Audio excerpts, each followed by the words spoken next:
older brother was a Federal Period antique dealer up in Connecticut, and I got used to seeing all this stuff, and he got me interested in early American clocks, which are decorative art, really. So I joined the National Association of Watch and Clock Collectors. You go to the shows, and guess what? They have watches. So I bought a Curvex, I think it was, my first watch. And it's kind of cool, the 40s look.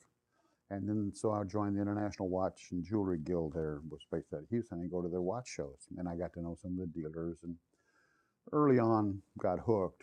But they're decorative art, but it is art. It's just what you collect. And they're useful because it's the only jewelry men can wear. Well, one, the looks and the complexity and the rareness. But you got to know something about them, obviously. But they work. They're functional. They provide not only beauty but functionality, and they're works of art, especially the more complicated ones, are kind of amazing that you can get all of that working in such a small case.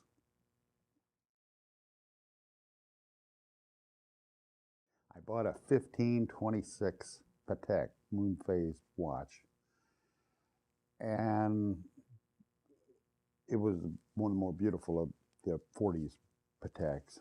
But now what happens when you buy a 1526 is that you want a 1518, which is the one with the date on it. So guess what? From Christie's, I bought a 1518 in 1998. It's on your catalog cover. And you're just hooked, just like any other fish. Once you get into it, you start knowing it, well, then you find other things. So I like Patek.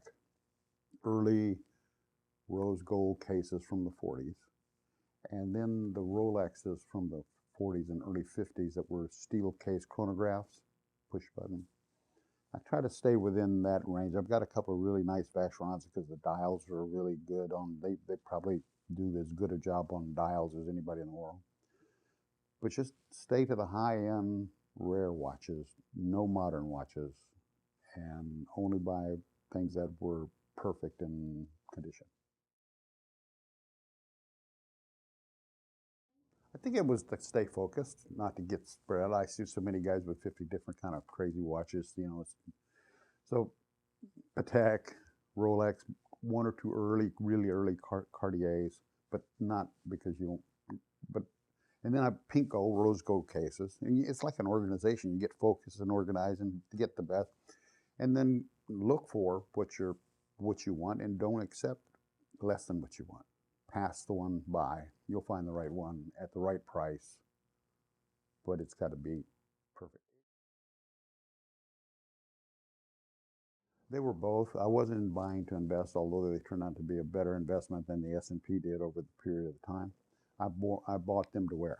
And actually, if you can believe it, I bought that pink gold, pink dial Patek 1518 that's in the sale. I wore it in those days. And then the money got crazy on it, and I quit wearing them, and I put them in a safety deposit box. And that's why I finally decided to sell them. I've got 70 watches in my collection, so I'm selling 50 here with you, my best stuff. But those were in safety deposit boxes in banks. They're not doing anything. They're appreciating. So I got a couple of charities I wanted to help. And I said, why don't I do that now and wait till I'm dead and put the watch and the money to use where somebody can have it, but then you let the charities use the money for relief and also for tuition assistance for employees.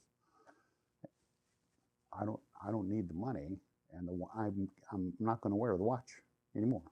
So I kept 20 kind of inexpensive ones relatively and sold off the 50 best.